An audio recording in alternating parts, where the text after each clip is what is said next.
اللہ کے نبی علیہ السلام کی قبر کو آپ کو معلوم ہے کہ پچھلے دنوں بھی کافی عرصے پہلے کی بات ہے، وہاں پر ایک سازش تیار ہوئی تھی ایک سرنگ کے ذریعے سے، تو وہ صرف اور صرف اللہ کے نبی علیہ السلام کی قبر کو شر سے بچانے کے لیے، یا آپ یوں کہیے اس کو محفوظ رکھنے کے لیے اتنا پختہ انتظامات کیا گیا ہے تاکہ کوئی بھی شخص جو وہاں جاتا ہے اپنی نیت کے حساب سے جاتا ہے۔ ایک شخص جا رہا ہے، وہ وہاں جا کے باقاعدہ میں نے خود دیکھا ہے کہ وہ جس طرف گنبد خضرا ہے وہاں جا کے بیٹھا ہوا ہے اور جناب یا رسول اللہ یہ دے دیں، یا رسول اللہ وہ دے دیں، ایسے بھی لوگ موجود ہیں، اور ایسے بھی لوگ موجود ہیں جو اللہ کے رسول کو سلام دے کے وہاں سے چلے جاتے ہیں اور پھر دعا کرتے ہیں رسول اللہ کے لیے، صحابہ کے لیے، جو دنیا سے چلے گئے فوت شدگان ان کے لیے۔ تو یہ تو کوئی منع نہیں ہے، منع یہ ہے کہ جو سجدے کی جگہ جنہوں نے بنا دی، یا جو بدنیتی سے وہاں پر جا رہے ہیں اور اللہ کے نبی علیہ السلام کی قبر کے پاس جا کے رسول اللہ سے مانگ رہے ہیں، تو غلطی ان کی ہے، غلطی ان کی ہے کہ وہ دین کی تعلیمات سے منحرف ہو رہے ہیں۔ اللہ کے نبی علیہ السلام یہ کوئی بھی شخص جو دنیا سے چلا گیا وہ کچھ بھی نہیں دے سکتا نا،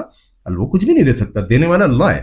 والذین تدعون من دونہ ما یملکون من قطمیر، جو کھجور کی گٹھلی کے چھلکے کے بھی مالک نہ ہو، یہ بابے یا جن کی بھی مزار یا جن کی بھی قبریں جہاں پر آستانے بنائے گئے ہیں، جہاں پر سجدے ہو رہے ہیں، جہاں پر دعائیں بابوں سے مانگی جا رہی ہیں، اللہ فرما رہے ہیں ما یملکون من قطمیر، وہ تو کھجور کی گٹھلی کے چھلکے بھی مالک نہیں۔ آپ یہ کہہ رہے ہیں کہ یہ جو عمارت بنی ہوئی ہے اور 600 سال بعد بنی ہے اور ترکیوں نے بنائی تھی، بالکل صحیح ہے، لیکن اگر آپ ساتھ میں یہ بھی کہہ رہے ہیں کہ اگر اس کو ہٹایا جائے تو ظاہر سی بات ہے انتشار ہوگا، فساد، یقینی طور پہ اگر یہ چیز نہ ہو، اگر آپ کو ایک لمحے کے لیے لگے کہ یہ نہ انتشار ہوگا نہ فساد ہوگا، اگر اس کو ہٹانے سے آپ نبی صلی اللہ علیہ وسلم کی قبر مبارک کو کس حالت میں ہونا چاہیے، کیا دیکھتے ہیں آپ؟ دیکھیں یہ تو مسئلہ خیر سعودیوں جو وہاں کی گورنمنٹ ہے ان کا ہے، اور وہاں پر ہر کام ایک فتویٰ کمیٹی کے تحت ہوتا ہے، یہاں پر کبار علماء کی جماعت موجود ہوتی ہے۔ شیخ عجیب سا نہیں لگتا کہ جس ہستی نے کہا کہ قبر کے اوپر عمارت نہ بنے، اسی ہستی کی قبر کے اوپر عمارت بنی ہوئی ہے۔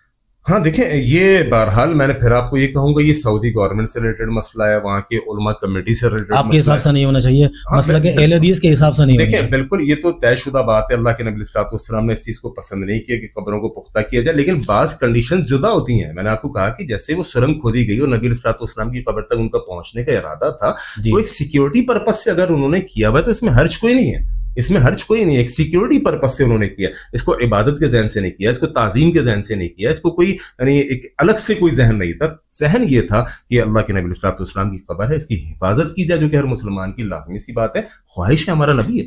تو باقی جو مزاروں پر اور یہ جو کتبے اور یہ جو سب کیے جا رہے ہیں، ان بابوں کو تو کوئی نہیں سرنگ کھود کے جا رہا نا ان کے پاس، وہاں پر کیوں ہو رہا ہے؟ ایک چیز مجبوری کے تحت ہو رہی ہے، ایک بندہ مثال روزہ چھوڑ رہا ہے مجبوری سے، ایک عیاشی میں چھوڑ رہا ہے، کہ بھوکا نہیں رہ سکتا، گٹکا نہیں چھوڑ سکتا، ماوا نہیں چھوڑ، وہ اس وجہ سے چھوڑ رہا ہے، اور ایک بیماری میں چھوڑ رہا ہے کہ شوگر پیشنٹ ہے، اس کی شوگر گر جائے گی، بیمار ہے، تو کنڈیشنز چینج ہو جاتی ہے۔ تو نبی کی قبر کی حفاظت کے لیے یعنی ایک اس کے لیے کہ پہلے یہ کام ہو چکا ہے، سرنگ کھود کے لوگ قریب تک پہنچ چکے تھے، تو بہرحال یہ کام کیا گیا، لیکن وہاں پر بیٹھ کے روضہ رسول کے آگے اللہ کے رسول سے مانگنا یا کسی بابو سے مانگنا، یہ شریعت اسلام نے کہیں تعلیم نہیں دی، بلکہ اللہ اس کے رسول نے سے منع کیا ہے۔ محمد علی مرزا ریارہ ہو گئے، مجھے افسوس ہے اس بارے میں، افسوس ہے آپ کو اس بارے میں؟ مجھے افسوس ہے، کافی کمزور ہو گئے، اور آتے ہی انہوں نے نعرہ لگا دیا ہے کہ میں باہر آ گیا ہوں اور سارے علماء کرام اب اندر چلے جائیں گے۔ اچھا دیکھیں انجینئر مرزا صاحب بہرحال اللہ ان کے حال پہ رحم کرے، میں سمجھتا ہوں کہ شیطان نے جب تکبر کیا تھا نا تو اس کو اس کے تکبر کی سزا ملی تھی، شیطان کے تکبر۔ انجینئر صاحب کو شیطان؟ جی میں ان کو شیطان کہوں نہ کہوں یہ تو لوگوں کو پتا ہے وہ کیا ہے، میں شیطان کی ایک مثال دے رہا ہوں کہ شیطان نے جب تکبر کیا تو اس کے تکبر کی سزا اس کو ملی۔ انجینئر صاحب کے الفاظوں میں بہت زیادہ تکبر میں نے محسوس کیا، تو شاید یہ ابھی جو ہوا کھا کے آئے اس تکبر کا نتیجہ ہے، تو ابھی بھی ان کو چاہیے کہ اس تکبر سے بچیں، کیونکہ تکبر کسی کو زیب نہیں دیتا۔ کیا تکبر نظر آتا ہے آپ کو ان کے اندر؟ سیدھی قرآن و حدیث کی بات کرتے ہیں، بلکہ اگر قرآن و حدیث کی جب وہ بات کر رہے ہوتے ہیں اور اگر ان سے پوچھو کہ جتنے بھی مسلک ہیں پاکستان، ہندوستان اور بلکہ پوری دنیا کے اندر، تو سب سے زیادہ تعریف وہ اہل حدیثوں کی کرتے ہیں۔ سر یہ وہ بندہ ہے جو اہل حدیثوں کی تعریف کر کے اور اپنا ایک مشن بنا رہا ہے، ٹھیک ہے، اپنا ایک مشن کو پورا کر رہا ہے۔ یہ وہ بندہ جو کسی سے بھی راضی نہیں ہے، جو کسی سے بھی راضی نہیں ہے۔ ابھی آپ نے میری گفتگو میں بہت ساری جگہ کہا کہ میں نے کہا کہ بھائی ٹھیک ہے وہ اہل حدیث ہیں، دیوبندی بریلوی، ٹھیک ہے، آپس میں اتحاد ہے، نبی ہمارا ہے، سب کچھ ہے، آپس میں کہیں نہ کہیں ہمارے اتحاد موجود ہے قرآن و حدیث کی وجہ سے۔ یہ بندہ دنیا کے سارے مسالے کو غلط کہہ کے اپنے منجن بیچنا چاہتا ہے، لوگوں کو اپنے پیچھے لگانا چاہتا ہے، اور اس کی یہ بہت بڑی پالیسی۔ آپ کے مسلک کو 24 کیرٹ سونا کہتا ہے وہ؟ سر کیا بات ہے اس کی, اگر وہ عمل کرے نا, وہ تو عمل بھی تو کرے. آپ نے کتنی ہی اس کی اسپیچز ایسی بھی دیکھی ہوں گی جس میں وہ مسئلہ کہ اہل حدیث کے خلاف اور علماء اہل حدیث کے خلاف بیکار کی شیخ تحقیق ہے نا جی, اگر وہ کوئی بات کہہ رہا ہے نہیں حدیث موجود ہے. دیکھیں میں آپ کو بتاؤں تحقیق کس چیز کی ہے اس کے پاس, ٹھیک ہے, وہ آ کے بیٹھے. تحقیق کا مطلب یہ ہوتا ہے کہ آپ اپنی تحقیق سے مطمئن ہیں اپنے 20 اسٹوڈنٹ کے پاس اور اپنے کیمرے کے پاس, آپ کی تحقیق فقط اتنی ہے. آپ تحقیق کے میدان میں یہ کیا تھا, طارق مسعود کیا تھا وہاں پہ, اس کے علاوہ دیگر اور کون, میرے خیال ابتسام لائی ظہیر صاحب یا شام لائی کون گئے شیخ تھے. آپ کو پتہ مناظروں کا کیا حال ہوتا ہے, ان کے سامنے یا کسی بھی عالم کے سامنے وہ بیٹھنے کو تیار نہیں. بات وہ اتنی بڑی کرتا ہے, وہ کہتا ہے کہ میرے سامنے جناب علی سعودی کسی مفتی امام کعبہ کو لا کے بیٹھا, اس کو پتا انہوں نے آنا نہیں ہے, اس کو پتا انہوں نے آنا نہیں. کہتا مفتی منیب کو بٹھایا, اس کو پتا انہوں نے آنا نہیں ہے. تقی عثمانی کو بٹھا, بھائی ان کے پاس اتنا کہاں ٹائم ہے کہ تمہارے جیسے ایک لو لیول کے بندے سے وہ بیٹھ کے بات کریں. آپ کہیں گے کہ اس کا بہت بڑا ہجوم ہے, ہجوم سوشل میڈیا کے اوپر ہے, ہجوم سوشل میڈیا کے اوپر ہے. اس ہجوم کے اندر بھی آپ کیا سمجھ رہے ہیں, آپ کی یہ ویڈیو مثال کے طور پہ ملین پہ جاتی ہے, آپ کی ویڈیو مثال کے طور پہ ملین پہ جاتی ہے, تو کیا ملین آپ کے لائک کرنے والے, کیا ملین آپ کے پسند کرنے والے, یا کاشف انصاری کو بہت دعائیں دینے والے؟ نہیں, ان ملینز میں سے چند ہزار ہوں گے جو آپ کے مائل کے ہوں گے, جو آپ سے محبت کرنے والے. مرزا صاحب چھوڑ کر آئے, آپ وہاں جہلم اکیڈمی کے باہر لائن دیکھیں سر, کیا لائن ملنے والوں کی, کتنی لائن, حد نگاہ تک لوگ کھڑے ہیں سر. حد نگاہ اگر 2000 بندے کو بھی آپ کھڑا کر دینا تو حد نگاہ ہی نظر آتا ہے. یہ میرا چیلنج ہے, میرا دعویٰ ہے آپ کے اس ویڈیو یا آپ کے اس پروگرام کے ذریعے, یہ کسی ایک جگہ 10,000 بندوں کا کراؤڈ جمع کر کے دکھا دیں, نہیں کر سکتا. مفتی تقی عثمانی جن کی یہ بات کرتا ہے, منیب الرحمان جن کی بات کرتا ہے, امام کعبہ جن کی بات کرتا ہے, ان کو سننے کے لیے لاکھوں کا مجمع لگ جاتا ہے, لاکھوں کا مجمع لگ جاتا ہے. تو اس کی علمی قابلیت, علمی لیول تو خیر بالکل صفر اور زیرو ہے. باقی تحقیق کی جو آپ بات کریں, تحقیق صرف اس کے 20 اسٹوڈنٹ اور اس کے کیمرے کے آگے تو چل سکتی ہے, کسی عالم دین کے آگے نہیں چل سکتی. اگر چلتی تو پھر طارق مسعود صاحب واپس اکیلے نہیں آتے, طارق مسعود کے ساتھ بیٹھ کے بیان کرتا نا, مناظر کرتا, اور ابتسام ملائی اور کون کون اس کے پاس گیا, ان کے ساتھ بیٹھنا کیوں نہیں بیٹھا. ایسی یعنی فارغ قسم کا آدمی ہے. اور میں تو اس کو بالکل بھی یعنی پہلے میں نے اس کو سنا جب شروع میں آپ نے کہا نا اہل حدیث, میں نے کہا شاید اہل حدیث ہے, مجھے بھی ایسا لگا شاید ہی اہل حدیث ہے. پھر میں نے دیکھا نہیں یار, یہ تو اپنے چورن بیچ رہا ہے. اور چورن کیا بیچ رہا ہے, دیکھیں بیچ لے, چورن بیچ لے, مثال اپنے ایک گروپ بنا لے, اپنا ایک الگ جماعت بنا لے, ہمیں اعتراض نہیں ہے. چورن یہ بیچ رہا ہے کہ لوگوں کو قرآن و حدیث دکھا کے بعض صحابہ کی بے حرمتی کر رہا ہے, بعض صحابہ کے خلاف لوگوں کے دلوں کے اندر بغض بھر رہا ہے. ہماری ذہن سے اور ہماری تعلیم کے مطابق, ہمارے عقیدے کے مطابق نبی کے ہر صحابی جنتی ہے, ٹھیک ہے. میں نے شروع میں حضرت عمر کے بارے میں آپ نے کہا, میں نے کہا وہ جانے, ان کا معاملہ جانے, انہوں نے ایسا کیوں کہا, رضی اللہ عنہ رضو عنہم. ہمیں اتنا معلوم ہے کہ اللہ کے نبی کے ہر صحابی جنتی ہے انشاءاللہ الرحمن. یہ بغض صحابہ کے اندر اتنا بڑھ چکا ہے, اور خفیہ طریقے سے. بعض لوگ ایسے ہیں جو صحابہ کی مخالفت کھل کے کرتے ہیں, آپ کو معلوم ہے صحابہ کا مخالف ہیں, ٹھیک ہے. لیکن اگر سنیوں کا لبادہ اڑ کر کوئی بندہ بڑے خفیہ انداز کے اندر لوگوں کے دلوں کے اندر, ذہنوں کے اندر صحابہ کی نفرت کو پیدا کر رہا ہو, امیر معاویہ رضی اللہ تعالیٰ عنہ جیسے صحابی کی نفرت کو پیدا کر رہا ہو, اور دیگر بہت سارے صحابہ کی نفرتوں کو پیدا کر رہا ہو, یہ ان سے زیادہ خطرناک ہے جو کھل کے صحابہ کی مخالفت کرتے ہیں. وہ ایسی کیا چیز ہے آپ محمد علی مرزا کے اندر جو دیکھتے ہیں کہ اگر اس بندے کے اندر یہ چیز نہ ہو تو ہماری اس سے دوستی بھی ہو سکتی ہے, ہمارا اختلاف ختم ہو سکتا ہے. کوئی تو جیسے آپ بہت ساری ہوں گی, میں ان میں سے ایک چیز کو فوکس کر دیتا ہوں کہ یہ بغض صحابہ کو اپنے دل سے نکال دیں, صحابہ کے بغض کو نکال دیں.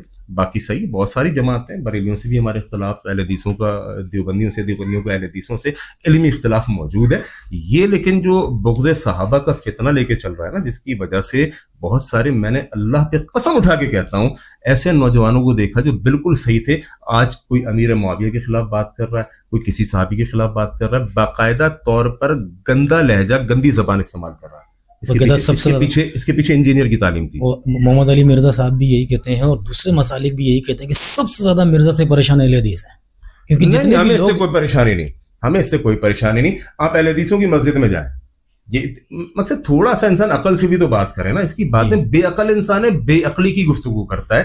آپ اہل حدیثوں کی کہتا ہے اہل حدیث ہم سے پریشان ہے. اچھا بھائی, میں آپ کے چینل کے توسط سے اس تک پیغام پہنچا دیتا ہوں. اہل حدیث کیسے اس سے پریشان ہے؟ آپ اہل حدیث مسجد میں جائیں اور جا کر کھڑے ہوں اور بولیں بھائی کتنے لوگ ہیں انجینئر مرزا کے فالوور. اہل حدیث لوگ کہاں ملیں گے؟ اہل حدیثوں کی مسجد میں ملیں گے نا بھائی. آپ اہل حدیث مسجد میں آئے, جا کے پوچھیں بھائی انجینئر کے فالوور کتنے ہیں, یقین کیجئے شاید کسی مسجد میں تو ایک بھی نہیں ملے گا, شاید کسی مسجد میں کوئی ایک دو ملے, اور گالیاں دینے والے انجینئر کو ہزاروں ملیں گے. برملا وہ بندہ کھڑا ہو کے کہتا ہے, برملا کہتا ہے کہ ہر مسلک کے پیچھے نماز ہوتی ہے, ہر مسلک والے کے پیچھے نماز ہو سکتی ہے, اور وہ اس کے اوپر حدیث بھی کوٹ کرتے ہیں.